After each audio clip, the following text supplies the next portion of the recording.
దేవుని మహాకృపను బట్టి ప్రభు మనల్ని ఈ రీతిగా ఆయన సన్నిధిలో చేర్చి ఇప్పటి వరకు ఆయన ఆరాధించుకోవటానికి ప్రభు ఇచ్చిన అవకాశాన్ని బట్టి గట్టిగా స్తోత్రం చెప్పండి.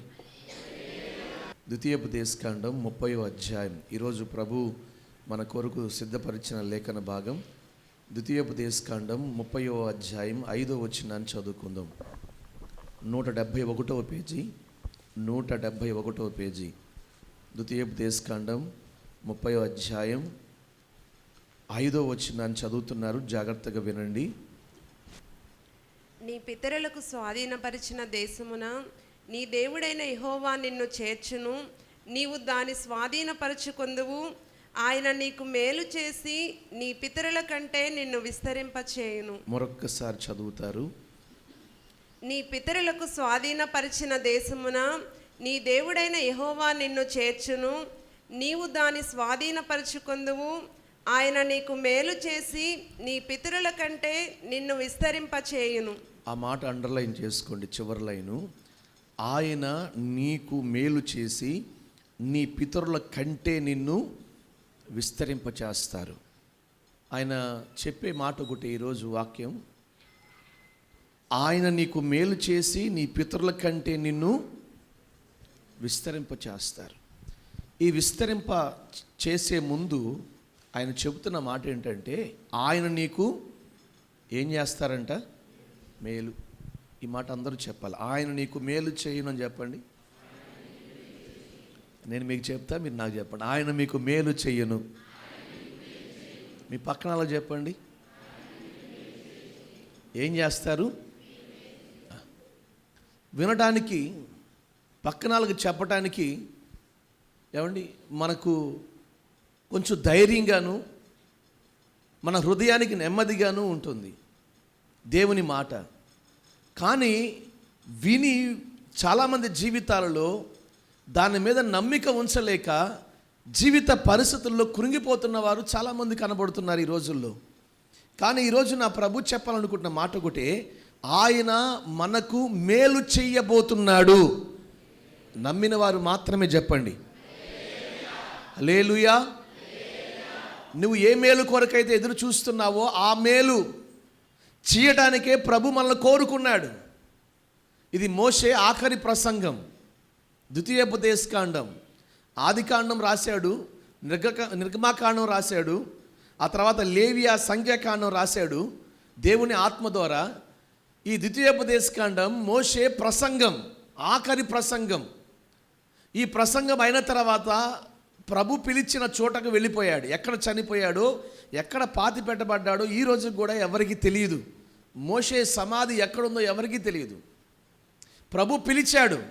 ఆ పిలుపునందుకుని వెళ్ళిపోతూ లక్షల మంది ఇశ్రాయేలు ప్రజలు ఒక చోట చేర్చి ఈ ద్వితీయోపదేశకాండంలో ఉన్న ఈ ప్రసంగాన్ని వాళ్ళకు వినిపించాడు. ఏమని చెబుతున్నాడు లక్షల మంది ప్రజలకు మోషే అంటే, ఆయన మిమ్మల్ని కోరుకుని దేనికోసం అంటే ఆయన మీకు మేలు చేయటానికే. హల్లెలూయా. ఐగుప్తీయులను ఆయన కోరుకోలా, ఆ పక్కనున్న ఫిలిస్తీన్లను ఆయన కోరుకోలా, ఈ పక్కనున్న ఏ దేశం అయితే ఉందో పాలస్తీనా వారిని కోరుకోలేదు, హిత్తీయులను కోరుకోలేదు, కానానులను కోరుకోలేదు. ఆయన కోరుకుంది ఇశ్రాయేలు ప్రజలని, అబ్రహాము సంతానాన్ని దేవుడు కోరుకున్నాడు. దేనికోసం అంటే మేలు చేయటం కోసం. మరి ఈ లోకంలో చాలామంది ఉన్నారు కదా, మరి ఇంతమందిలో ప్రభు మనల్ని ఎందుకు కోరుకున్నాడో మీరు చెప్పాలి. ఇప్పుడు చెప్పండి, దేనికోసం కోరుకున్నాడు? ఆయన మేలు చేయటం కోసమే. ఆయన ద్వారా మనము మేలు పొందుకుందాము గాక. ఇర్మీయా గ్రంథం 24:6 కూడా చదువుతారు. ఇర్మీయా గ్రంథం 24వ అధ్యాయం 6వ వచనాన్ని కూడా చదువుకుందాం. వారికి మేలు కలుగునట్లు నేను వారి మీద దృష్టి ఉంచుచు. చాలు. వారికి మేలు కలిగేట్లుగా నేను వారి మీద దృష్టి ఉంచుతాను. దైవ దృష్టి మన మీదకి ఎందుకు నిలిచి ఉందంటే మనకు మేలు చేయటానికే, కోరుకుంది మేలు చేయటానికే. ఏమండి, రెండవదిగా మన మీద దృష్టి ఉంచింది కూడా మనకు మేలు చేయటానికే. ఈ వచనాలన్నీ మనం గమనించినప్పుడు మనకు కనబడేది ఒకటే, మేలు. ఈరోజు చాలామంది భయపడుతూ బ్రతుకుతున్నారు. భయం మనిషి జీవితాన్ని పాడు చేస్తుంది. భయం మనిషి జీవితాన్ని కృంగతీస్తుంది. బైబిల్లో చెబుతా ఉంది, దేనికైతే భయపడతారో అదే వారి తల మీదకి వస్తుంది అని. నేను పాస్ అవునేమో, అమ్మో నాకు అర్థం కావట్లేదు, నేను చదివిని వస్తాయో రావో, నాకు అసలు ఏమి గుర్తుండట్లేదు అని ఈ కాలంలో చాలామంది భయపడుతూ ఉంటారు. చదివావా అన్న ఒక సిస్టర్ ఉదయం, అంతా అయిపోయింది అన్న, మళ్ళీ గుర్తున్నాయా పోయినాయా అన్న, చదివిని ఉన్నాయా పోయినాయా అన్న. నెల రోజుల నుంచి వచ్చినప్పుడల్లా అదే ప్రార్థన చేయించుకుంటుంది, నాకు గుర్తున్నట్లా నాకు ప్రార్థన చేయండి అన్నయ్యా అని. నేను ఒకటే నన్ను గుర్తుండేట్టుగా చేస్తాలే, ధైర్యంగా ఉండని. ఉన్నాయా వెళ్ళిపోయినాయా అంటే అంతా అయిపోయింది రివిజను, ఇంకా రెడీ. ఉన్నాయా పోయినాయి అంటే అన్నీ ఉన్నాయి అంది. హల్లెలూయా. ఈరోజు చాలామంది జీవితాలలో ఏమంటే భయం, నేను చేసేది కలిసి వస్తుందా రాదా, నా బిడ్డ పైకి వస్తాడా రాడా, నాకు ఉద్యోగం వస్తుందా రాదా, ఇటువంటి ఒక భయం. ఆ భయమే మనిషిని ఈరోజు చాలా నష్టానికి గురి చేస్తూ ఉందండి. యేసు ప్రభువుని ఎరిగిన మన జీవితంలో భయపడవలసిన అవసరం ఎందుకో తెలుసా? ఆయన కన్నులు మనల్ని చూస్తూ ఉన్నాయి. యేసయ్య దృష్టి మన మీద ఉంది. దేని కొరకంటే మేలు చేయటానికి. దేని కొరకు? కీడుకు అప్పగించడానికి కాదు, అపాయాలకు మరణాలకు అప్పగించడానికి కాదు, మేలు చేయడానికే ఆయన మనల్ని దృష్టి ఉంచుతూ ఉన్నాడు. ఈరోజు మీరు అనుభవిస్తున్న ఏ స్థితిలో అయినా ఆ స్థితిలో ప్రభు మీకు మేలు చేయునుగాక. మరొక్క మాట, అపోస్తుల కార్యం 10:38 తర్వాత వర్తమానంలోనికి వెళదాం. అపోస్తుల కార్యం 10:38. అదేదనగా దేవుడు నజరేయుడైన యేసును పరిశుద్ధాత్మతోనూ శక్తితోనూ అభిషేకించననున్నది దేవుడు ఆయనకు తోడైండను గనుక ఆయన మేలు చేయొచ్చు. అక్కడి నుంచి అండర్లైన్ చేసుకోండి, ఆయన మేలు చేయొచ్చు, అపవాది చేత పీడింపబడిన వారినందరినీ స్వస్థపరచుచు సంచరించుచుండెను. ఆఖరి మాటగా సంచరిస్తా ఉన్నాడు. దేని కొరకంటే మేలు చేయటానికి. దృష్టి ఉంచుతుంది మేలు కొరకే, తిరుగుతూ ఉన్నాడు సంచరించడానికి కూడా. రాత్రి కాలంలో తల్లులతో మాట్లాడుతున్నప్పుడు, ఈ సేవా విషయాలన్నీ మాట్లాడుతున్నప్పుడు, 11 సంవత్సరాల క్రితం మనం ఊహించిందా అయ్యా ఇదంతా? మనం ఊహించలేదు కదా. దేవుడు ఆయన అనాది సంకల్పం ఇది, ఆ ప్రణాళికను బట్టి ఇవన్నీ ప్రభు జరిగిస్తూ ఉన్నాడు అని అంటూ పెద్దపులిపాక సభలకు వచ్చాము. చూస్తే విస్తార ప్రజలు వచ్చారు, అభిషేకంగా జరిగింది. ప్రభు మేలు చేస్తాను. ఒకప్పుడు ఎవరున్నారు? చుట్టుపక్కల గ్రామాల నుంచి వచ్చేవారు. కానీ ఈరోజు ప్రభు సేవను విస్తరింపజేస్తున్నాడు అంటూ ఉన్నప్పుడు నాకు ఈ మాట గుర్తు వచ్చింది, ఆయన సంచరిస్తూ ఉన్నాడు. హల్లెలూయా. దేని కొరకు తెలుసా? మేలు చేయటానికి.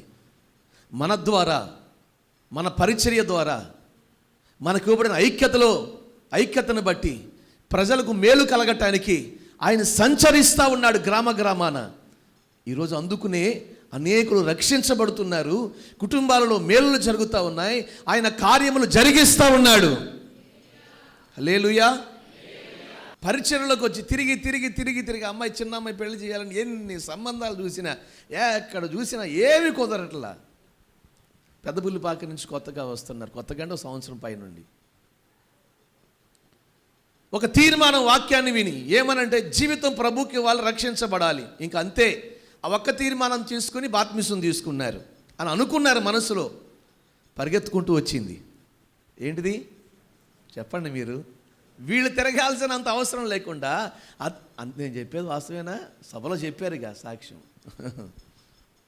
వాళ్ళే వచ్చి సంబంధాన్ని కుదుర్చుకున్నారు. మొన్న 5వ తారీఖు ఘనంగా ప్రభు జరిగించాడు. నేను అంటాను, మేలు చేయడానికి కొంతమందిని ఆయన నిర్ణయించుకుని ఆ మేలు వాళ్ళు కలగటానికి ఆయన సంచరిస్తూ ఉన్నాడు మన ద్వారా. హల్లెలూయా, హల్లెలూయా. నేనంటాను, ప్రభు సంచరిస్తున్నాడు. దేని కొరకంటే మేలు చేయటం కోసం. ఆయన దృష్టి ఉంచేదాని కొరకైనా, ఆయన సంచరించేదైనా దేని కొరకంటే మేలు చేయటం కోసం. మరి ఈరోజు ఈ ఆరాధనలో అడుగుపెట్టిన వారికి కూడా దేవుని పేరిట మీకు చెబుతున్న మాట ఒకటే, మీకు మేలే కలుగుతుంది. గట్టిగా చెప్పండి. చాలామంది వచ్చారు కొత్త వాళ్ళు ఈరోజు అక్కడ. అన్ని జనులు కొంతమంది చాలామంది తెచ్చుకున్నారు. కొలీగ్స్ కొంతమందిని ఫ్రెండ్స్ తెచ్చుకున్నారు. నేను ఇదే చెప్పాను, అమ్మా ఈరోజు ప్రభు నేను ఎందుకు తెచ్చాడో తెలుసా? నీకు మేలు చేయడం కోసం. ఈ మాట నీకు వినిపించడం కోసం నీ నడుము కట్టి నిన్ను పురుకొల్పి ప్రేరేపించి వెళ్ళాలన్న ఆలోచన ఇచ్చి సన్నిధికి ఎందుకు తోడుకుని వచ్చాడో తెలుసా? ఈ మాట నీ చెవిని పెట్టాలని. భవిష్యత్తు గురించి భయపడుతున్నావు కదా, కుటుంబ విషయంలో భయపడుతున్నావు కదా, రాష్ట్రం విషయంలో భయపడుతున్నావు కదా, నీ హృదయంలో ఏ భయాలు ఉన్నాయో ఆ భయాలు పక్కన పెట్టు. నా ప్రభు నీకు మేలు చేయబోతున్నాడు. హల్లెలూయా. ఇంకాస్త బిగ్గరగా, ఆయన ద్వారా మనకు మేలే కలుగుతుంది. ఈ మాట కోసమే ప్రభు మిమ్మల్ని నడిపించాడు. సంచరిస్తున్నది, దృష్టించుతుంది, కోరుకున్న దేని కొరకంటే కేవలం ఒకదాని కొరకే, మేలు కొరకే. యేసు ప్రభు నమ్ముకున్న వారికి మేలే కలుగుతుంది. విగ్రహారాధన కుటుంబంలో ఒక్క కుటుంబాన్ని 11 మంది సంతానంలో ఏమండి ఒక కుటుంబాన్ని మాత్రమే యేసు ప్రభు ప్రత్యేకపరిచాడు. నేను ఈ రోజు కూడా గమనించుకుంటా, వాళ్ళెవ్వరికి లేనిది వాళ్ళని ఎందుకు నువ్వు దర్శించలేదు ప్రభువా? నన్నే ఎందుకు దర్శించావు? నా తల్లిదండ్రులను ఎందుకు నువ్వు పట్టుకున్నావు ప్రభువా? నాకే నువ్వు ఎందుకు దొరికావు? నన్నే ఎందుకు ప్రేమించావు? వాళ్ళకి ఇంకా అటువంటి భాగ్యం ఎందుకు దక్కలేదు అని ఒక్కసారి వెనక తిరిగి ఆలోచన చేసుకుని ఇన్ని సంవత్సరాల ఆత్మీయ జీవితంలో గమనిస్తే ఆయన కోరుకుంది మేలు కోసమే. హల్లెలూయా. మేలే చేశాడు కానీ కీడుకు మాత్రం ఎన్నడూ అప్పగించలా. మేలే చేశాడు కానీ అవమానానికి అప్పగించలా. మేలే చేశాడు కానీ ఎవరి నోళ్ళకి అప్పగించలా. మేలే చేశాడు కానీ ఏమండి నష్టానికి మాత్రం అప్పగించలా. ఈరోజు ఒక జీవము గల దేవుని సేవకునిగా ఒక సాక్షిగా చెప్తున్నాను. నా పితరులు విగ్రహారాధకులైన పూర్వీకులు, కానీ యేసు ప్రభును నమ్మి ఈరోజు విశ్వసిస్తున్న నా జీవితంలో నా ప్రభు నేటికి నా జీవితంలో అన్ని విషయంలో మేలే చేశాడు. ఎన్నడూ నాకు నష్టం కలగనివ్వడు ఆయన. హల్లెలూయా. ఆ ధైర్యముతోనే నేను అనుభవించి చెప్తున్నాను. నేను ఒక సాక్షిగా ముందు నిలబడి చెప్తున్నాను, నాకు జరిగినది యావత్తు మేలే. నా దేవుడు మీకు మేలే చేస్తాడు. ఆమేన్. హల్లెలూయా. 4 మాటలు బైబిల్లోంచి తీసి చూపించి మిమ్మల్ని పంపాలనుకోవట్లేదు. నా అనుభవపూర్వకంగా చెప్తున్నాను. నేటి వరకు నా జీవితంలో ఏది జరిగినా అది నా ప్రభు నాకు మేలుకే చేశాడు. నేను మేలే పొందుకుంటున్నాను. నాకు మేలే జరిగింది. ఈరోజు మీకు మేలే జరుగుతుంది. బిగ్గరగా. కొన్నిసార్లు మనం అనుకుంటాం మేలు అని అంటే ఏ మేలు కోసం దృష్టి ఉంచాడు, ఏ మేలు కోసం ఆయన ఏ మేలు చేయాలని. మేలు అంటే మేడలు, మిద్దెలు, అంతస్తులు. నాకు ఏ మేలు జరిగింది, ఇంకా నేను మేడ కట్టుకోలేదు అనుకుంటారు. అసలు మేలు ఏ మేలు చేయాలని? మేలు అంటే ఆయన దృష్టిలో ఏముంది మేలు? మన దృష్టిలో చాలా ఉంటాయి, కానీ బైబిల్ గ్రంథం ఏం సెలవిస్తూ ఉంది? 3 విషయాలు మీ ముందు ఉంచుతాను దేవుని ఆత్మలో. చూడండి, మొట్టమొదటి మాటగా ఏది మేలు మానవ జాతికి? ఏది మేలు? యోబు గ్రంథం తీయండి. యోబు గ్రంథం 14వ అధ్యాయం 4వ వచనం. 14:4. పాపసహితునిలో నుండి పాపరహితుడు పుట్టగలిగిన ఎంత మేలు. మరొక్కసారి బిగ్గరగా. పాపసహితునిలో నుండి పాపరహితుడు పుట్టగలిగిన ఎంత మేలు. ఎంత అద్భుతమైన మాట! ఎంత మేలు! ఏంటంట మేలు? పాప సహితుడులో నుండి పాపరహితుడు పుట్టిన ఎంత మేలు అంటే, పాపము చేస్తున్న వ్యక్తి పరిశుద్ధుడిగా మార్చబడటం ఎంత మేలు! దానికోసమే నా ప్రభు మనల్ని కోరుకుంది. హల్లెలూయా. యేసు ప్రభు నమ్ముకున్న వాడికి మొట్టమొదటిగా కలిగే ఆశీర్వాదం ఏదైనా ఉందంటే అది యేసు క్రీస్తులో ఉన్న పరిశుద్ధత. జన్మ కర్మ పాపములు మానవ జాతిని వెంటాడుతూ నరకాగ్నికి తీసుకుని వెళుతూ ఉంటే వాటన్నిటి నుంచి విడిపించి ఒక పరిశుద్ధమైన జీవితాన్ని ఇవ్వటానికే ప్రభు కోరుకున్నాడు. అదే నిజమైన మేలు. హల్లెలూయా. అందుకనే యోబు అంటున్నాడు, పాప సహితుడిలో నుండి పాపరహితుడు పుట్టిన ఎంత మేలు. అంటే కొత్త మనిషి కాదు, ఒకే మనిషి. అంటే పాప సహితుడులో నుండి, అదే వ్యక్తిలో నుండి ఇప్పుడు ఎవరు వస్తున్నారు బయటికి? పాపము లేనివాడు వస్తున్నాడు. హల్లెలూయా. నా ప్రభు దృష్టి ఎందుకు ఉంచుతున్నాడో తెలుసా మన మీద? ఆయన ఎందుకు సంచరిస్తున్నాడో తెలుసా? ఏ మేలు చేయాలనో తెలుసా? మనల్ని పరిశుద్ధపరిచి పరలోకానికి తీసుకువెళ్ళాలని. ఆమేన్. పవిత్రత లేకుండా పరలోకం లేదు కదండి. పరిశుద్ధత లేకుండా మోక్ష ప్రాప్తి లేదు కదండి. ఈ లోకంలో మేలు ఆరోగ్యం ఇస్తాడు ఆయన, అంతస్తులు ఇస్తాడు ఆయన, పేరు ప్రఖ్యాతలు ఇస్తాడు, ఉన్నతమైన శిఖరాలకు ఎక్కిస్తాడు. కానీ వాటన్నిటికంటే గొప్పది, ఎక్కడ దొరకనిది, ఆయన ద్వారా మాత్రమే దొరికేది ఏదైనా ఉందంటే అది పరలోకం. జీవము గల దేవుని లేఖనం సెలవిచ్చే మాట అదే. యేసు క్రీస్తు వారి ద్వారా తప్ప ఇంకెవరు పరలోకానికి వెళ్ళలేరు. ఇది చెప్తున్నామనే కదా లోకానికి. ఈరోజు సమాజంలో చాలామందికి మెచ్చగా అనేకులను ఇబ్బంది పెడుతున్నారు, హింసిస్తూ ఉన్నారు. యేసు ద్వారా తప్ప ఇంకెవరు మోక్షానికి వెళ్ళలేరా అంటే వెళ్ళలేరు. కారణం, మానవ జాతి కొరకు ఈ సృష్టిలో ఒక్కడే జన్మ కర్మ పాపములు భుజముల మీద మోసుకుని సిలువకెక్కి మానవ జాతి నిమిత్తం చనిపోయిన వాడు ఒక్కడే. ఆయన పేరు నజరేయుడైన యేసుక్రీస్తు. గట్టిగా చెప్పండి. ఆయన పాప క్షమాపణ నిమిత్తమే చనిపోయాడు. పాప క్షమాపణ ఇవ్వటం కోసమే మరణాన్ని గెలిచి తిరిగి లేచాడు. ఆయన ద్వారా తప్ప ఎవరు మోక్షానికి వెళ్ళలేరు. అందుకునే అంటున్నాడు, నీ మీద ఎందుకు దృష్టి ఉంచానో తెలుసా? ఈరోజు నేను ఇదిగో పాప సహితుడైన నీ జీవితంలో నుంచి పాపరహితుడిని బయటికి తీసుకుని వచ్చి ఒక నూతన జన్మ పుట్టినా అంటే ఒక నూతన జన్మను నీకు ఇచ్చి నీకు మేలు చేయాలని. ఆమేన్. హల్లెలూయా. పరలోకంకి వెళ్ళాలన్న వాళ్ళు స్తోత్రం చెప్పండి. మేము పరలోకంలో ఉండాలనుకున్న వాళ్ళు స్తోత్రం చెప్పండి. మరి యేసుక్రీస్తుని నువ్వు నమ్మావు, ఎంతకాలం పాప సహితుడుగానే ఉంటావు? నీలో నుండి ఒకడు బయటికి రావాలి. ఎవరు? పాపరహితుడు, పాపము లేనివాడు. అందుకనే యోహాన్ అంటాడు తన పత్రికలో, తీయవసరం లేదు, యేసుక్రీస్తు మూలముగా పుట్టినవాడు పాపము చెయ్యడు, తన్ను తాను భద్రపరుచుకుంటాడు.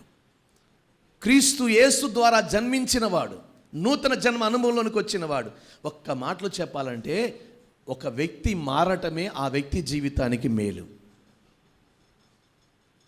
మార్పు మనిషికి మేలు. సహితుడే కానీ రహితుడు బయటకు వస్తున్నాడు, మారుతున్నాడు. గంగులు పురిగే కానీ బయటికి ఏమొస్తుంది? ఏం మాట్లాడరేంటి? గట్టిగా చెప్పండి. అందరినీ ఇబ్బంది పెడుతూ గుచ్చుతూ ఉన్నదే, కానీ ఈరోజు బయటికి వస్తున్న ఆకర్షణీయంగా రహితుడు వస్తున్నాడు సహితుల్లో నుండి. అటువంటి ఒక మార్పు మన జీవితానికి మేలు. హల్లెలూయా. ఈరోజు నా ప్రభు ఇచ్చే మేలు ఎటువంటిదనంటే అది పరిశుద్ధమైన జీవితం, మార్పు కలిగిన జీవితాన్ని ఇవ్వాలనుకుంటున్నాడు ఆయన. అది మన జీవితానికి మేలు. మనం మారాలి. నేను మరలా చెప్తాను, మనం మారాలి. యేసయ్య సారూప్యం మనలో కలిగే అంత వరకు మనందరిలో ప్రభు మార్పును కలుగు చేయునుగాక, మన హృదయాన్ని తట్టునుగాక.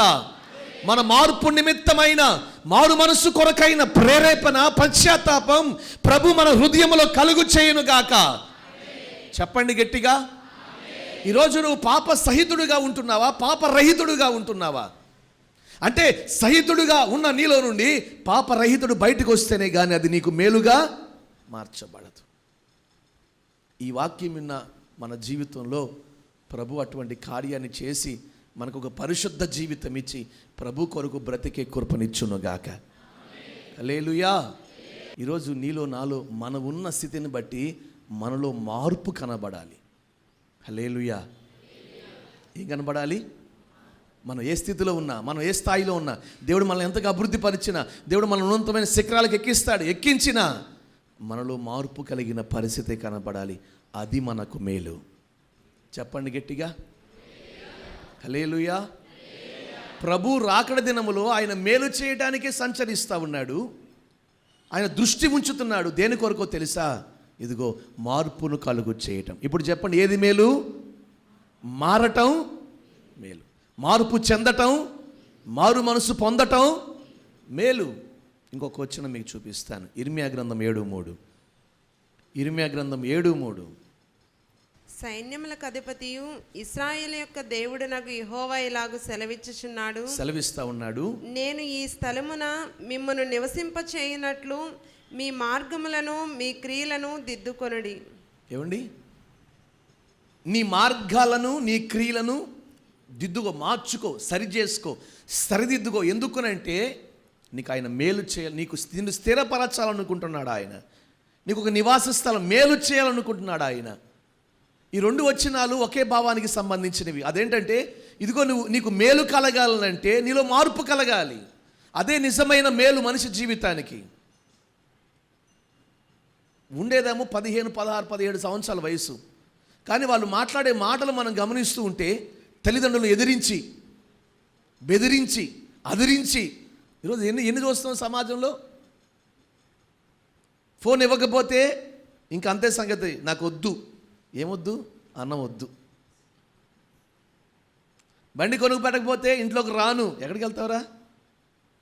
ఆ మధ్యన ఒక ఆయన ఇలాగే కొంచెం భక్తి కలిగినవాడు, ఆయన మంచి పౌరుషం కలిగినాడు. ఎట్టగాలి నాన్న దగ్గరికి వచ్చి బండి కొని పెట్టకపోతే ఇంట్లోకి రానాడంట, పోరా అన్నాడంట. ఆడు ఒక రోజు ఒక పూట ఫ్రెండ్ దగ్గరికి వెళ్ళాడు, రెండో పూట ఆడు ఒక పూట భోజనం పెట్టాడు, రెండో పూట భోజనం, మూడో పూట ఉంచుకుంటాడా? ఏనాడు చూస్తున్నారు నా ఇంకా ఉంచుకుంటాడా? ఫోన్ చేసి బండి వద్దులే ఇంటికి రమ్మంటావా? అలాగే ఉంటాయి. భయం అండి మనిషికి ఈరోజు. నేను మరలా చెప్తున్నా, ఆయన నీకు బిడ్డల్ని ఇస్తే ఆ బిడ్డలను ఆయనే కాపాడుతాడు. అబ్బాయి ఒక్కళ్ళు చెప్పలా, ఇచ్చింది ఆయనేగా, కాపాడేవాడు. నీ నమ్మకాన్ని బట్టి నీ బిడ్డలను ఆయన కాపాడుతాడు. ఈరోజు మార్పు లేని స్థితి చాలామంది జీవితాల్లో కనబడతా ఉంది. ఎదుగుతున్న పిల్లల దగ్గర నుంచే కనబడట్లేదు మార్పు. అందుకని అంటాడు, ఏది మేలు మానవ జాతికి. ఈరోజు ఎందుకు ఆయన సంచరిస్తాడు, ఊరూరా ఎందుకు సంచరిస్తూ ఉన్నాడు అంటే మనిషిని మార్చి మేలు చేయడం కోసం. 20 సంవత్సరాల పూర్వం ఆయన వెతుక్కుంటూ నా గ్రామానికి వచ్చి నన్ను దర్శించాడు, నన్ను మార్చడం కోసం. యవనకాల జీవితంలో చెడు స్నేహాలు పట్టి రాజకీయ నాయకులతో తిరుగుతూ వయసుకు మించిన స్నేహాల చేత జీవితాన్ని పాడు చేసుకుంటూ ఉంటే కల్వరి సిల్వ ప్రేమను నాకు చూపి నన్ను మార్చాడు ఆయన. హల్లెలూయా, హల్లెలూయా. మారిన జీవితం, లోక స్నేహాలను విడిచి, లోక అలవాట్లను విడిచి, లోకంలోని ఆచారాలను విడిచి ఎందుకు ఆయన నన్ను కోరుకున్నాడు? వెనక తిరిగి చూసుకుంటే నాకు మేలు చేయటం కోసం. నేను అనుభవిస్తున్నవి ఏవైనా అందుకు నేను ఏమాత్రము యోగ్యుని కాను, అందుకు నేను అర్హుణ్ణి కాను నాకు తెలుసు. ఆయన ఇచ్చిన కృపైనా, ఆయన ఇచ్చిన అభిషేకమైనా, ఆయన ఇచ్చినది ఏదైనా నా జీవితంలో అందుకు నేను ఏమాత్రం, నేను నా కుటుంబం అందుకు యోగ్యత కలిగినది కాదు. కారణం విగ్రహారాధన సంబంధమైన జీవితం. ఆయన ఎందుకు పట్టుకుని మార్చుకున్నాడు అని ఆలోచన చేస్తే నాకు మేలు చేయటం కోసమే. నాకే కాదు, ఈరోజు నీకు చేస్తాడు. నీలో ఆ మార్పు కలిగితే, ప్రభు క్రీస్తు యేసు ద్వారా అటువంటి మార్పు నీలో కలిగితే నీకు కూడా నా ప్రభు మేలు చేయునుగాక. ఆమేన్, హల్లెలూయా. కాస్త బిగ్గరగా చెప్పండి. చాలాసార్లు ఈ మార్పు అన్న దగ్గర ఒక మాట మనం పక్కనాల మీద తోసేస్తాం. నా యజమాని మారితేనండి, లేకపోతే నా భార్య మారితేనండి, నా పిల్లలు మారితేనండి అని మనం పక్కనాల మీద తోసేస్తాం. కానీ మనం మారాలని మనం ఎప్పుడు అనుకున్న వాళ్ళు స్తోత్రం చెప్పండి. కొన్ని అనబడ్డాయి, అన్నీ అనబడలా. నిజం, వాస్తవం అది. ఎదుటి వ్యక్తి మారాలి అని అనుకుంటాం, కానీ నాలో ఏ మార్పు కలగాలి అని ఆలోచన చేసేవారు ఈ లోకంలో చాలా తక్కువ మంది. కానీ ఈరోజు నా ప్రభు అందుకనే చెప్తున్నాడు, పాప సహితుడులో నుండి పాపరహితుడు పుడితేనే కానీ అది మేలుగా మార్చబడదు. అందుకనే కదా ఈరోజు చాలామంది జీవితంలో పాపము మేలా లేకపోతే పరిశుద్ధత మేలా, ఏది పాపము ఏది పరిశుద్ధత అని గుర్తి ఎరగక ఆత్మీయ జీవితాలను కొనసాగిస్తూ ఉన్నారు. మీ అందరికీ ఒకటే చెప్తున్నా, దేవుని సేవకునిగా మన మార్పు చెందటమే అది మనకు మేలు. హల్లెలూయా, హల్లెలూయా. ఏది మేలు? మరలా చెప్పు, ఏది మేలు? మనం మారితే. సమస్యలన్నీ మారుతాయండి. మనం మారాలి, పరిస్థితులను బట్టి మనం మారాలి, స్థితిగతులను బట్టి మనలో మార్పు కలగాలి. ఎప్పుడు ఒక రకంగానే నేను ఉంటానన్నది కుదరదు. అది కుటుంబ జీవితమైనా, అది ఆధ్యాత్మిక జీవితంలో అయినా, అది వ్యాపారంలో అయినా, ఉద్యోగంలో అయినా మనలో ఒక మార్పు కలిగితేనే కానీ అది మనకు మేలుగా మార్చబడదు. ఈరోజు నా ప్రభు అటువంటి మార్పునిచ్చి మనకు మేలు చేయునుగాక. చెప్పండి, ఏది మేలు? ఏది మేలు? మార్పు, మారు మనసు. రెండవదిగా చూడండి, 119వ కీర్తన 71. ఎందుకు ఆయన దృష్టి ఉంచుతున్నాడు? ఎందుకు సంచరిస్తున్నాడు మేలు చేయడానికి? ఏ మేలు చేయడానికి? ఒకటి మార్పు, మారు మనస్సు ఒకటి. రెండవదిగా 119వ కీర్తన 71వ వచనం. నేను నీ కట్టడలను నేర్చుకున్నట్లు శ్రమనందియుండుట నాకు మేలాయెను. గట్టిగా స్తోత్రం చెప్పండి. ఏ మేలైందంట? ఏ మేలైందంట? శ్రమ పడుటం నాకు, శ్రమ నాకు మేలు అన్న వాళ్ళు స్తోత్రం చెప్పండి. బిగ్గరగా బిగ్గరగా హార్ట్ఫుల్గా, హృదయపూర్వకంగా చెప్తున్నారా?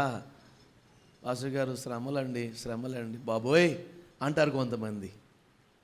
కానీ శ్రమ పొందటమే మానవ జీవితానికి మేలు అని అంటున్నాడు. ఈ సందర్భంలో ఇంకొక మాట మీకు చెప్పాలి. శ్రమ పడకుండా ఆశీర్వాదం యొక్క విలువ తెలుస్తుందా? మీకు ఇలా అర్థం కాదు. కానీ ఒకరోజు ఒకరిని పిలిచా, రిజల్ట్స్ వచ్చాయి, ఎగ్జామ్స్లో రిజల్ట్స్ వచ్చాయి. ఎవరో ఎన్ని మార్కులు వచ్చినాయరా అంటే నవ్వాడు. ఏం చెప్పలా. ఏం నవ్వుతున్నాయంట్రా, ఎన్ని మార్కులు వచ్చినాయారు బాబు అంటే నవ్వాడు మరలా. సర్లే, వాడు నవ్వుకి ఏం అర్థం ఉందో నాకు అర్థం కాక, పాస్ అయ్యావా అన్నా అంటే అంటాడు పాస్ అయిపోయినన్నా అన్నాడు. పాస్ అయ్యాను. పాస్ అయ్యాడు, పాస్ మార్కులు వచ్చినాయి అన్న, పాస్ అయ్యాను. వాడు ముఖం ఎంత వెలిగిపోతుందో. పాస్ అయిపోయాను. ఇంకొక సిస్టర్ వచ్చింది, అది ఏడుస్తూ వచ్చింది. ఏంటి ఏడుస్తున్నావన్నా? ఏంటి ఫెయిల్ అయ్యావా ఏంటి? బాగా చదువుతావు కదా, ఏంటి ఫెయిల్ అవ్వటం ఏంటి నువ్వు? తల పైకెత్తున్న, ఫెయిల్ అవ్వలేదన్న. మరి ఎందుకు ఏడుస్తున్నావన్నా? ఎందుకు ఏడుస్తున్నావు? మరి ఏంటి చెప్పు అని అంటే, పలానా సబ్జెక్ట్లో 98 వస్తాయి అనుకున్నా 100కి, కానీ 95 వచ్చినాయి, అందుకు ఏడుస్తున్నా. ఆడు చూస్తేనేమో ఆడు కలకల ఆడిపోతున్నాడు. ఆడేమో ఆడికి వచ్చిన పాస్ మార్కులే, కానీ ఈ సహోదరికి ఏమో 95 వచ్చినా, కానీ ఈ మొహంలో ఏముంది? ఎందుకో తెలుసా? ఈమె కష్టం తెలుసు. కష్టపడింది రాత్రి అంతా, రేయింబాళ్ళు కష్టపడి చదివింది నాకు 98 రావాలని. ఆమె కష్టపడింది. ఆ మార్కు తగ్గినందుకు ఆ మార్కు యొక్క విలువ ఆమెకి తెలిసింది. కానీ వీడికి, ఈడేమో క్రికెట్లు, వీడు చూస్తేనేమో పబ్జీలు, ఇంకేమున్నాయి సరదాగా మన గోదావరి గట్లేదు, కృష్ణా గట్టుకి తిరిగి వచ్చి ఎగ్జామ్స్ టైంలోనేమో 4 కాఫీలు 2 టీలు తాగి ఏయో ముక్కును పెట్టుకుని వెళ్ళి 4 మాటలు రాసి వచ్చాడు. ఆడతా పాడతా చదివాడు. వాడికి పాసు మార్కే వాడికి ఎలాగుంది? ఎందుకంటే వాడు కష్టపడలేదు కాబట్టి వాడికి పాస్ మార్క్ సరిపోతుంది. కానీ మీకు కష్టం పడింది, 1 మార్కు తగ్గితేనే అంత బాధపడు. కారణం ఆ కష్టం యొక్క విలువ మీకు తెలుసు. ఈరోజు చాలామంది జీవితంలో శ్రమను కాదనుకుంటున్నారు, కష్టపడడానికి ఇష్టపడట్లేదండి. శ్రమను త్రోసివేస్తాను, శ్రమలు నాకు వద్దు అంటున్నారు. కానీ శ్రమపడిన వాడికి ఆశీర్వాదం విలువ తెలుస్తుంది. గట్టిగా చెప్పండి. ఈరోజు దేవుని సేవకునిగా చెప్తున్నాను, నువ్వు ఏ శ్రమల గుండా వెళుతున్నావో ఆ శ్రమలు నా దేవుడు నీకు మేలుగా మార్చునుగాక. చెప్పట్లు కూడా గట్టిగా చెప్పండి. హల్లెలూయా, హల్లెలూయా. ఏ శ్రమల గుండా నువ్వు అడుగులు వేస్తున్నావో, ఏ శ్రమల గుండా నీ జీవితాన్ని, నీ కుటుంబాన్ని నడుపుకుంటున్నావో దానిని నా ప్రభు నీకు మేలుగా మార్చునుగాక. హల్లెలూయా. నేను ఈ సందర్భంగా చెప్పగలను, 20 సంవత్సరాల ఆత్మీయ జీవితంలో ఏమండి సంతోషంగా గడిపిన దినాలు చాలా తక్కువ. ప్రభువుని ఎరిగినందుకు రక్త సంబంధాలు వెలివేశారు. సేవ చేద్దామని సొంత గ్రామంలో అడుగు పెడితే వారు కాదన్నారు. ప్రభువు పేరిట జీవించిన దినాలన్నీ శ్రమలాగే ఉన్నాయి. సద్భక్తి చేద్దాము, ప్రభు కొరకు బతుకుతాము, నీతిగా జీవిద్దాము అనుకుంటే శ్రమలే కలిగాయి. కానీ ఆ శ్రమలన్నీ నాకు మేలుగానే మార్చబడ్డాయి. కాస్త బిగ్గరగా చెప్పండి, హల్లెలూయా, హల్లెలూయా. పడిందేమో కొంత, ఆయన ఇచ్చిందేమో అంత. నిజం. కొమ్మూరులో ఆ పరిచర్య కోసం, దేవుని కోసం నిలబడకపోతే పాస్టర్ గారికి తెలిసేది కాదు. నేను పాస్టర్ గారికి తెలియకపోతే పాస్టర్ గారు నా సాక్షి విని ఆ నిలబడిన పరిస్థితులన్నీ గమనించి ఈ వ్యక్తి దేవుడి కొరకు నిలబడ్డాడు, ఊరంతా ఒకటయింది. ఎందుకంటే అందరూ తెలుసు ఆ ఊరంతా. నాన్నగారితో పాటు అందరూ వ్యాపారాలు చేసేవారు, ఆ ఊళ్ళో ఉన్న వాళ్ళందరూ, రక్త సంబంధులందరూ. అటువంటి నిష్ఠ ఆ ఊరంతా.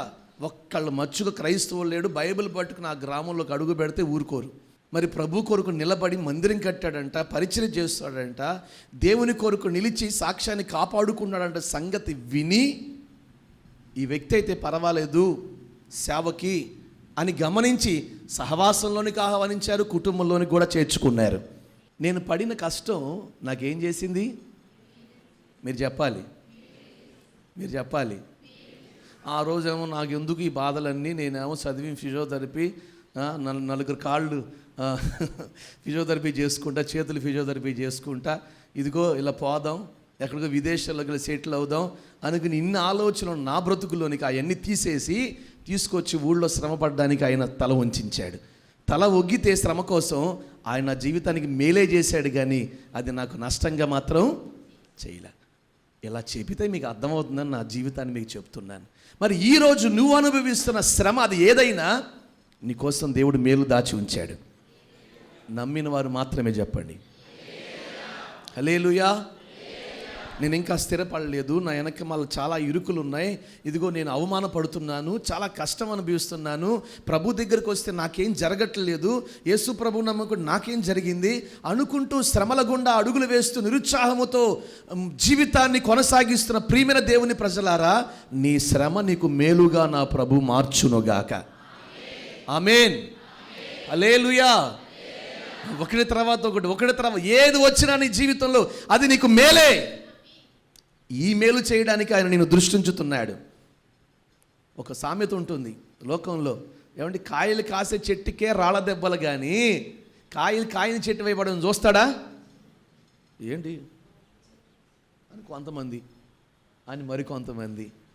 ఏమండి కాయలు కాసే చెట్టుకే కదా రాళ్ళ దెబ్బలు. అంటే ఫలిస్తున్నావు అని అంటే నీకు శ్రమలు, అంటే ఈ రోజు నువ్వు శ్రమల గుండా వెళుతున్నావు అంటే ఆ శ్రమల తర్వాత నీకు మేలుంది. హల్లెలూయా. ఇంకొక మాట మీకు, కీర్తన 119 కీర్తన 67, 119:67. శ్రమ కలుగక మునుపు నేను త్రోవ విడిచి తిని, ఇప్పుడు నీ వాక్యమును అనుసరించి నడుచుకొనుచున్నాను. శ్రమ కలుగక మునుపు అతను త్రోవ విడిచాడు కాబట్టి అతనికి శ్రమ కలిగింది. ఎందుకని? తిరిగి మరలా త్రోవలోనికి నడపటానికి. కొన్నిసార్లు మన జీవితంలో మన ఫ్యూచర్ అంతటినీ ఆయనకి తెలుసా తెలియదా? వర్తమాన భూత భవిష్యత్తు కాలాలన్నింటిలో ఉన్నవాడు ఆయన. రేపు ఏం జరుగుతుందో, మరొక గడియలో ఏం జరుగుతుందో, ఏ దేశంలో ఏం జరగబోతుందో అన్నీ తెలిసినవాడు, సృష్టికర్త, అన్నీ నిర్వహిస్తున్నవాడు, సృష్టించినవాడు. మరి అన్నీ తెలిసినవాడు, అన్నీ ఎరిగినవాడు ఏం చెప్తున్నాడు తెలుసా? ఇదిగో నువ్వు ముందు ఒక ఆశీర్వాదాన్ని ఇస్తే ఆ ఆశీర్వాదాన్ని చేతపట్టుకుని నువ్వు ఎలా ఉంటావో ఆయనకి తెలుసు. ఒకవేళ ఏదైనా నష్టం కలుగు చేస్తే ఆ నష్టాన్ని బట్టి నువ్వు ఎలా నడుచుకుంటావో ఆయనకి తెలుసు. అన్నీ ఆయనకి తెలుసు. అందుకునే శ్రమలు కలుగు చేసి త్రోవ విడిచిన మన జీవితాన్ని మరలా త్రోవలో పెట్టాలనుకుంటున్నాడు ఆయన. హల్లెలూయా. శ్రమ నాకు మేలాయను. ఆమేన్. ఏది మేలు మనకి? శ్రమ మేలు. ఒక ఆమె కడుపులో నొప్పి వచ్చిందండి విపరీతంగా. ఆమె గిలగిలగిలగిలగిల కొట్టేసుకుంటా ఉంది. ఆమె అంటుంది, అయ్యా నేను తట్టుకోలేకపోతున్నాను అయ్యా, దేవుడు ఎందుకు నాకు పెట్టాడయ్యా, దేవుడు పెట్టడం ఏంటమ్మా అన్న, ఏం తినొచ్చావన్నా, ఏదో చెప్పింది. అవి ఏముండదు, కంగారు పడమాక, దేవుడు మేలు చేస్తాడు అని చెప్పని ప్రార్థన చేసి పంపించిన కొంచెం తగ్గింది, అమ్మ హాస్పిటల్కి వెళ్ళి పలానా హాస్పిటల్కి పంపించాం. ఆమె చెప్పిన మాట ఏంటంటే, ఆ రోజు ఆమె కడుపు నొప్పి రాకపోతే ఆ లోపల ఉన్న గెడ్డ సంగతి తెలిసేది కాదంట. ఆ గెడ్డ అది మారబోతుందంట ప్రమాదంగా. అందుకని దాన్ని తీసి ఆమెకు ఆపరేషన్ చేశారు. ఈరోజు ఆమె ఆరోగ్యంగా ఉంది. ఆమె చెప్పే మాట ఏంటో తెలుసా? ఆ రోజు నాకు కలిగినది కొంచెమే కానీ ఆయన నాకు చేసింది గొప్ప మేలు. ఇలా గమనించుకుంటూ వెళ్తే మన జీవితంలో ఈరోజు మనం వెళుతుంది ఏదైనా అది మన మేలు కొరకే. హల్లెలూయా. మీ మదిలో శ్రమను గురించిన చింత తొలగి ఆ శ్రమ మేలుగా మార్చబడునుగాక. లోకంలో ఉన్నాం కాబట్టి శ్రమ కలుగుతుంది. ఇది లోకం, మనం పరలోకంలో లేవు. ఎక్కడున్నాం? మీరు లోకంలో ఉన్నారు కాబట్టి శ్రమలు కలుగుతాయి. ప్రభువే చెప్పారు, శ్రమ కలుగుతుంది, కానీ నేను ఆ శ్రమలన్నింటినీ జయించా అన్నాడు ఆయన. మరి ఈరోజు మీరు ఎదుర్కొంటున్న వాటన్నిటిలో నా ప్రభు మీకు మేలుగా మార్చునుగాక. నేను ఆఖరి మాటగా చెప్పి ముగించాలనుకుంటున్నా. చూడండి, ఒకటి మార్పు మనకు మేలు, రెండోది చెప్పండి శ్రమ మనకు మేలు. ఆఖరి మాటగా విలాపవాక్యాలు 3:27. విలాపవాక్యాలు ఎక్కడుంటుంది? అది ఇర్మియా తరువాత, ఎహెజ్కేలు ముందు, పాత నిబంధనలో చూడండి. విలాపవాక్యాలు 3వ అధ్యాయం 27వ వచనం. యవన కాలమున కాడి మోయిట నరునికి మేలు. చాలండి, యవన కాలం పక్కన పెడదాం కానీ మనకు కావలసిన వాక్యాన్ని బట్టి మోయటం మనిషికి మేలు. ఏమంటే ఏదంట మేలు? మోయాలి. ఒక వ్యక్తి తన భుజముల మీద ఉన్న భారాన్ని మోయాలి. ప్రభు అందరికీ ఒకే భారం పెట్టడు. ఒక్కొక్కరికి ఒక్కొక్క భారం భుజం మీద పెడతాడు, దాన్ని మోయాలి. అది మోసినప్పుడే అది అతనికి మేలుగా మార్చబడుతుంది. గట్టిగా చెప్పండి. యవనస్తులు ఉన్నారు చాలామంది, మీ భుజాల మీద చదువు అనే ఒక భారాన్ని ఆయన పెట్టాడు. అది భారమే, కానీ అది మోయాలి. నాకు అర్థం కావట్లేదు, నా వల్ల కాదు అనే స్థితి రాకూడదు. నువ్వు మోసినప్పుడు ఆ మోసిన దానిని బట్టి ఆయన నీకు ఏ మేలు చేయాలనుకుంటాడు అది మేలు చేస్తాడు ఆయన. చెప్పండి బిగ్గరగా. ఏం చేస్తున్నావు? ఉన్న ఒక యవనస్తుడిని ఇంటికి వెళ్ళినప్పుడు విజిటింగ్కి, ఏం చేస్తున్నావు బాబు, ఏంటి ఎలాగున్నావు, ఏంటి ఎక్కడ చేస్తున్నావు అంటే జాబ్ అన్నాడు. అప్పుడే జాబ్ ఎక్కడికి వచ్చింది, నీకు ఎవరు ఇచ్చారు జాబు, నువ్వు చదివింది ఎంత అన్నా, 10th క్లాస్ అంత అన్నాడు. అని అంటే 10th క్లాస్కి జాబ్ రావటం ఏంటి, ఇంటర్మీడియట్ చదవాలి కదా, జాబులో ఎందుకు జాయిన్ అవ్వ అన్నా. నవ్వు అంటాడు, నాకు ఏమి చదవడం రావట్లేదు, అందుకని జాబులో జాయిన్ అయ్యి అన్నాడు. తల్లిదండ్రులు పిలిపించి కోప్పడ్డా, ఏంటి మీరు చేసిన పనులు, వాడు చదవనంటే చదువు ఆపేయటమేనా? ఈరోజు చాలామంది మొయ్యటానికి ఇష్టపడట్లా, దించటానికే ఇష్టపడుతున్నారు. నా వల్ల కాటలేదని కాడిని దించేస్తున్నారు. కానీ ఒక్కసారి, అందుకనే ప్రభు అన్నాడు, మీ సిలువను మీరు ఎత్తుకుని మీరు మీ భుజముల మీద పెట్టుకుని దాన్ని మోయాలి అన్నాడు ఆయన. మనం మోసేవారిగానే ఉండాలి కానీ దించేవారముగా ఉండకూడదు. అది ఉద్యోగమా, అది వ్యాపారమా, అది చదువా, నీ జీవితంలో నీ భుజం మీద ఏం పెట్టాడో దాన్ని మోయాలి. అది కుటుంబమా? ఈరోజు కుటుంబ వ్యవస్థ ఎలా మారిపోతా ఉన్నాయో నిజమే కదా.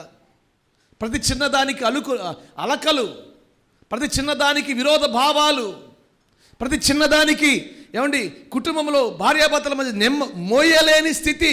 భర్తను మోయలేకపోతా ఉంది, భార్యను మోయలేకపోతున్నారు, పిల్లలను మోయలేకపోతున్నారు. వదిలించుకోవాలని చూస్తున్న వారే చాలామంది, మోయటానికి ఇష్టపడుతున్న వారు మాత్రం చాలా తక్కువ మంది. కానీ నువ్వు మోస్తే అది నీకు మేలు.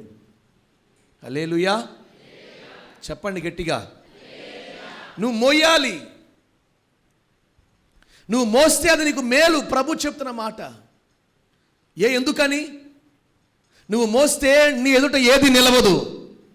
మందసమును మోయు యాజకుల పాదములు తగలగానే యోర్దాను ఏకరాశిగా మార్చబడింది. ఈ వచనాలను నేను చూపించాలనుకోవట్లేదు. ఉట్టి పాదములు కావవి. ఒక యాజకుడు పాదములు, కేవలం ఒక యాజకుడు పాదాలు, ఆ యాజకుడు భుజముల మీద మందసం ఉంది. హల్లెలూయా. చెప్పాలి బిగ్గరగా.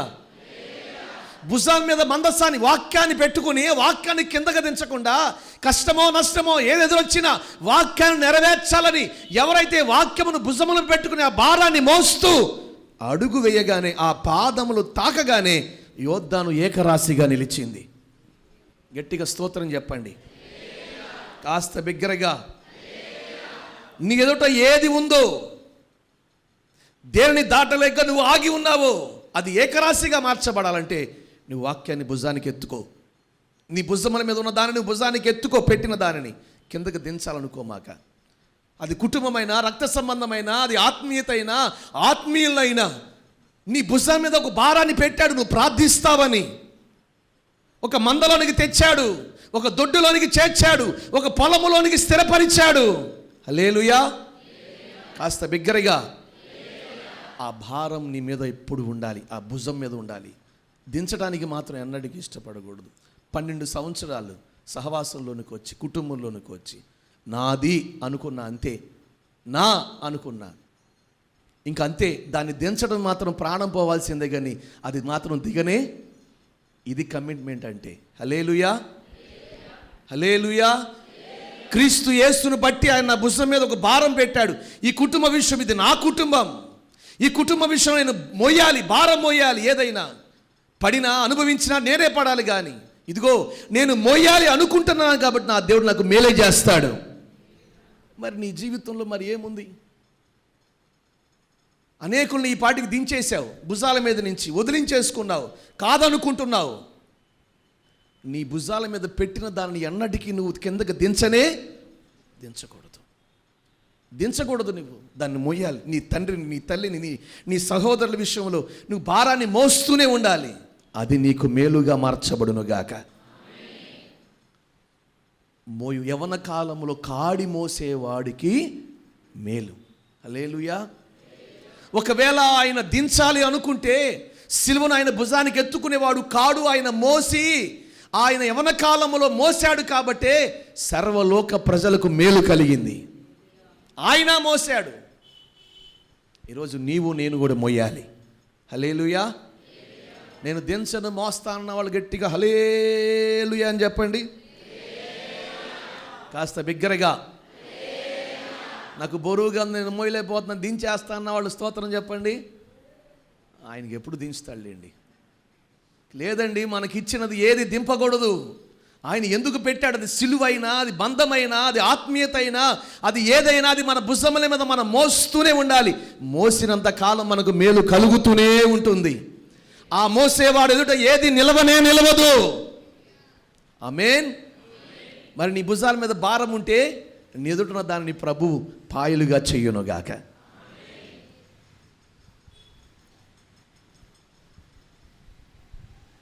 ఏంటి ఈ మధ్యన సాయంకాలం పూట రావట్లేదు పరిచర్యకి అన్న ఒక ఏమని వస్తుంది అంటాడు. అమ్మ పనికి వెళ్తుంది, నాన్న పనికి వెళ్తున్నారు, నేను పగలంతా కాలేజీకి వెళ్తున్నా, సాయంకాలం పార్ట్ టైం జాబ్కి వెళ్తున్నా. ఉన్న వాళ్ళు అందరూ కష్టపడుతున్నారా అన్న? అందరూ. నా ఆర్థిక ఇబ్బందులా అన్న? లేదు, ఫ్యూచర్ కొరకు కష్టపడుతున్నాం. ఆ కుటుంబాన్ని చూసినప్పుడు భలే అనిపించింది నాకు. ఎందుకనంటే నా తల్లిదండ్రుల భారం నేను కూడా మోయాలి. హల్లెలూయా. ఎంతమంది ఉన్నారండి ఈ లోకంలో?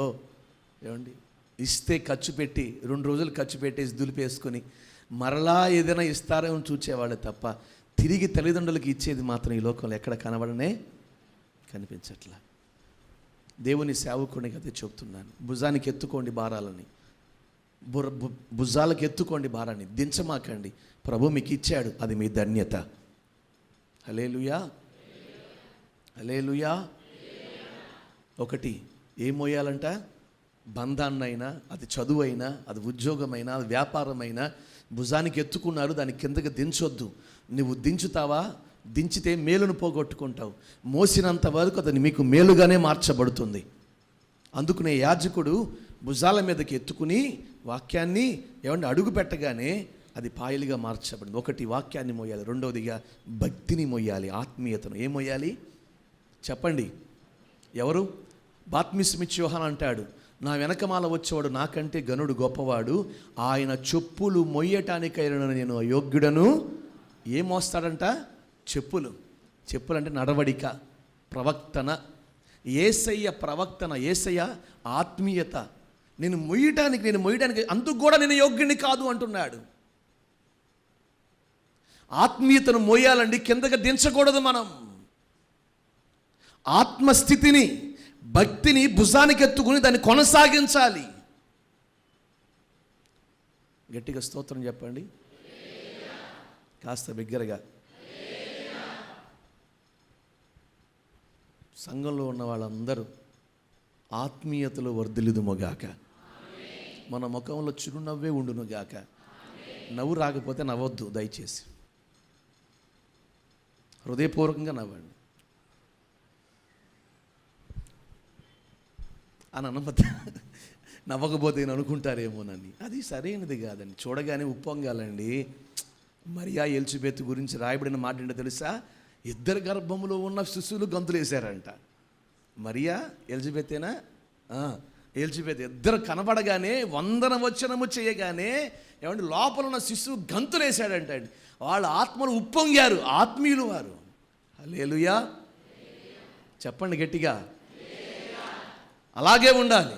ఇది ఆత్మ సంబంధమైన స్థితి, ఇది ఆత్మ పరిస్థితులు, ఆత్మ సంబంధమైన భక్తి. దాన్ని మనం మోయాలి. బతికినంత కాలం ఆత్మీయను మోస్తూ వెళ్ళాలి. ఎందుకు? అది నీకు మేలు. హల్లెలూయా. ఆత్మీయతను దంచొద్దు. ఒక అభిషక్తుని చేత, ఏమండి, ఒక రోషము కలిగిన వాని చేత ప్రభు మనకు భక్తిని నేర్పుతూ వచ్చారు. ఆ భక్తిని అన్నడిగా మనము కిందకి దించకూడదు. ఎత్తుకున్నాం, ప్రభువే మన భుజాల మీద పెట్టాడు, దాన్ని మనము కొనసాగించుదుముగాక. అది ఉపవాసమైన, అది సువార్త వ్యాప్తి అయినా, అది దేవుని దివ్యమైన మందిరములైనా. 26 సంవత్సరాల దివ్యమైన సేవలో 26 కంటే ఎక్కువ మందిరాలు కట్టి సంఘ స్థాపన, మందిరాల పరిచర్య మన సహవాసానికి దైవజనునికి ఇచ్చిన పని. హల్లెలూయా. అది దేవుడు మన భుజం మీద పెట్టి ఉన్నాడు, దాన్ని మనం కొనసాగించాలి. పనినిచ్చాడు తండ్రి, పనిని మనకు కొంత ఇచ్చాడు, పంచిపెట్టాడు. ఆ పనిని, ఆ భక్తిని మనందరము ఐక్యతతో కొనసాగించుదుముగాక. చెప్పాలి గట్టిగా. 5గురే రానివ్వండి, 10 మందే రానివ్వండి, 50 మందే రానివ్వండి.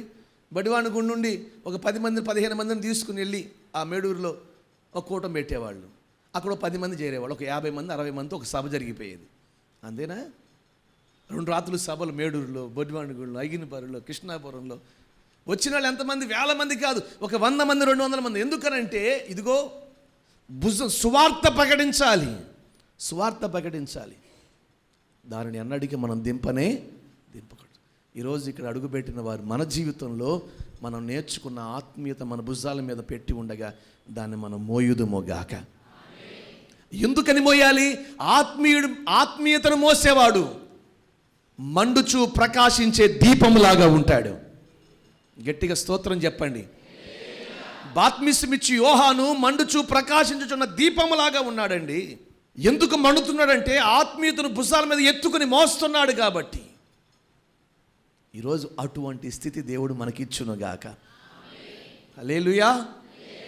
ఒక పాపిని చూస్తే, ఒక తాగుబోతును చూస్తే, ఒక విగ్రహారాధిని చూస్తే నీ కన్నులు చెమ్మగిల్లాలి. అయ్యో, ఆ వ్యక్తి నశించిపోతున్నాడే. అంత ఆత్మీయత నీ మదిలో, అంత మంట ఉండాలి. ఏది ఈరోజు ఆత్మీయతలో? ఎందుకంటే భక్తే మన జీవిత విజయం, ఆత్మీయతే మనల్ని ఆశీర్వాదంలోనికి నడిపించేది. ఆఖరి మాటగా చెప్తాను. పక్షవాయువు కలిగిన వాడినంట మోస్తూ ఎక్కడ తెచ్చారంట? చెప్పండి. యేసు ప్రభు వారి దగ్గరికి మోస్తూ ఉన్నారు ఒక వ్యక్తిని, పక్షవాయువు కలిగిన వాడిని మోసి ఎక్కడికి తీసుకెళ్తున్నారు? హాస్పిటల్గా. ఏం మాట్లాడరు? ఎక్కడ తీసుకొస్తున్నారు? మార్కు సువార్తలో రాయబడింది. ప్రభు అయిన యేసుక్రీస్తు వారి ఎద్దుకు తీసుకొచ్చారు. నశించు ఆత్మలను మోస్తున్నారండి వాళ్ళు. వా, యేసు యొద్దకైతే ఈ వ్యక్తి బాగుపడతాడని మోస్తూ తెస్తున్నారు. ఒక్క మాట, ఈ 11 సంవత్సరాల పరిచర్య ఈ పట్టణంలో ఒక్క ఆత్మనైనా మోసుకొని సన్నిధికి తీసుకురాగలిగావా? ఒక్కళ్ళే. ఎవరైనా ఉన్నారా? నేను మోసుకుంటే ఈ ఆత్మ నేను మోసుకొచ్చింది, ఈ ఆత్మ నేను మోసుకొచ్చింది. వాళ్ళు మోస్తూ ఎవరి దగ్గర తీసుకెళ్తున్నారు? యేసు ప్రభు వారి దగ్గరికి. నువ్వు మోయగలిగినట్లయితే అది నీకు మేలు. నువ్వు ఒక్కడవు మాత్రమే రక్షించబడి ఆ రక్షణ నువ్వు మాత్రమే అనుభవించి పరలోకానికి వెళితే బలా నువ్వు ఎలా అనిపించుకోగలుగుతావు? ప్రభు ద్వారా. నువ్వు ప్రభు ద్వారా బలా అనిపించుకోవాలంటే నువ్వు పొందుకున్న రక్షణ, నువ్వు పొందుకున్న ఆ రక్షణ ఆనందం, నువ్వు అనుభవిస్తున్న పరలోకపు సంతోషం 10 మందికి నువ్వు చెప్పవలసిన వాడివిగా, దానివిగా ఉన్నారు. హల్లెలూయా. చెప్పండి గట్టిగా. కాస్త బిగ్గరగా. వాళ్ళు ఆ రోగిని మోసి యేసు యొద్దకు తీసుకుని వచ్చారు. యేసు యొద్దకు తీసుకుని వచ్చారు. మోస్తున్నారు ఆత్మలను వారు. ఉదయాన్నే కాలేజీకి వెళ్ళి సాయంకాలం రాగానే సైకిల్ మీద యాంప్లిఫైర్ పెట్టుకుని సుమారు ఒక 10 కిలోమీటర్లు 12 కిలోమీటర్లు వెళ్ళి అక్కడ గొట్టాలు పెట్టుకుని పాటలు పాడి పాస్టర్ గారు కారులో, అంబాసిడర్ కారులో దిగేవాడు. ఆయన రాగానే ఆయనకి భోజనం పెట్టేవాళ్ళు. భోజనం తిని ఆయన 4 మాటలు చెప్తే మళ్ళీ భోజనం తిని వెనక మళ్ళీ యాంప్లిఫైర్ పెట్టుకుని గొట్టాలు కట్టుకుని ఒక 10-15 కిలోమీటర్లు మళ్ళీ ఈ మందిరం దగ్గరికి వెళ్ళి అక్కడ పెట్టి ఇంటికి వెళ్ళేపాటికి 12-12:30 మళ్ళీ ఉదయాన్నే కాలేజీకి వెళ్ళాలి. జీతం ఇస్తారా ఎవరైనా? మరి దేనికోసం? ఒక భారం ఉంది. యుక్త కాలమందు నా ప్రభువు నా కొరకు ప్రాణం పెట్టాడు, తన రక్తాన్ని చిందించాడు, లోకంలో అనేకులకు లేని రక్షణ నాకు ఇచ్చాడు. యవన కాలంలో నా ప్రభు కొరకు నిలవాలి, జీవించాలన్న తపన ప్రభు కొరకు జీవించేట్లుగా చేసింది. హల్లెలూయా.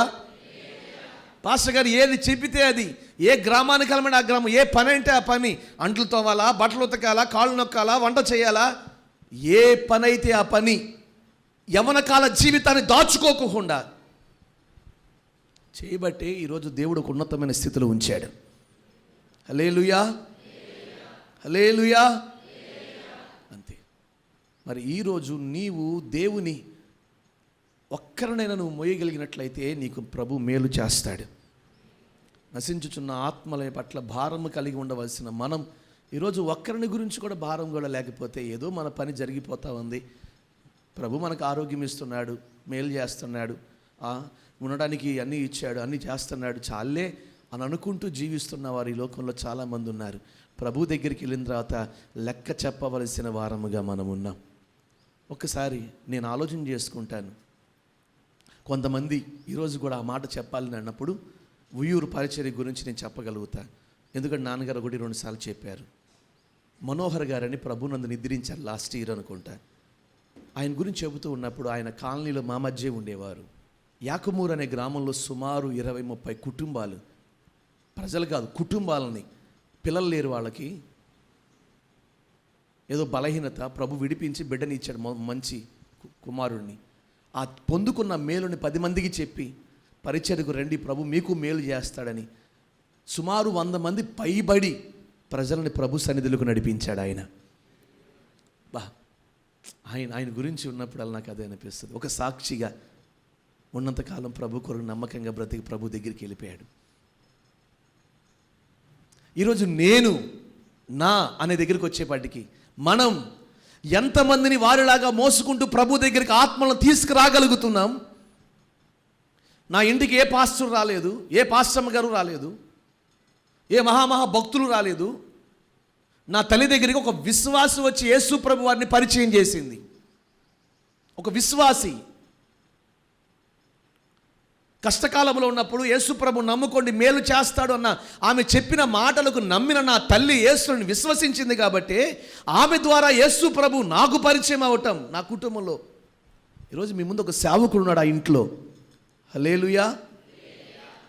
సేవకుడైన వెళ్ళా ఇంటికి ఒక విశ్వాసి పరిచయం చేయబట్టి ఈరోజు విశ్వాసులుగా మనం ఉన్నాం.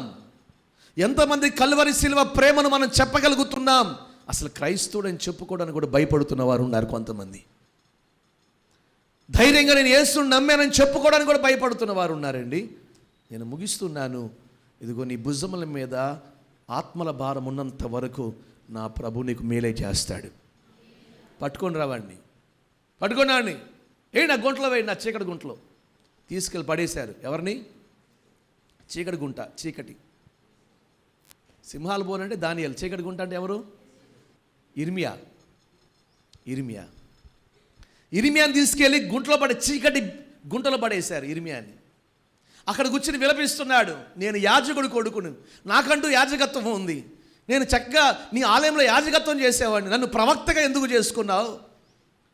ఈరోజు చూడు నా పరిస్థితి ఏమైందో, తీసుకొచ్చి ఇక్కడ పడేశారు అని అంగలారుస్తూ ఉంటే ప్రభు వచ్చి చెప్పిన మాట ఏంటో తెలుసా?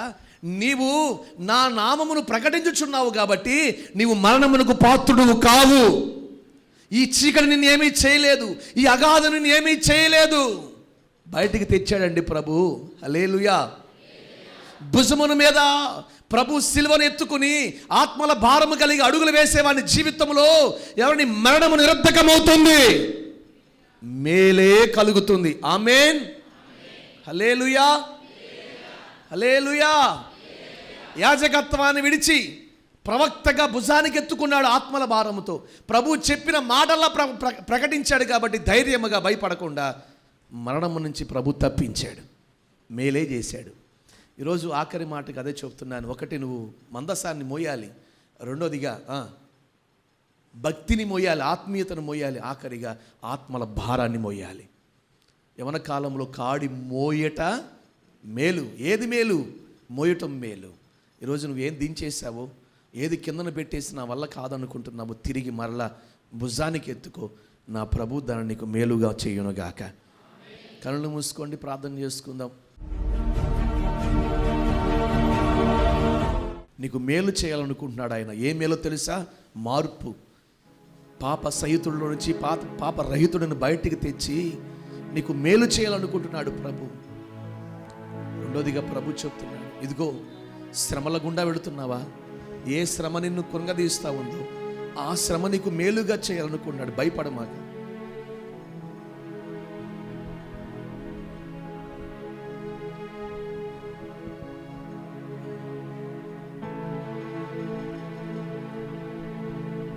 నీలో ఒక మార్పు రావాలి.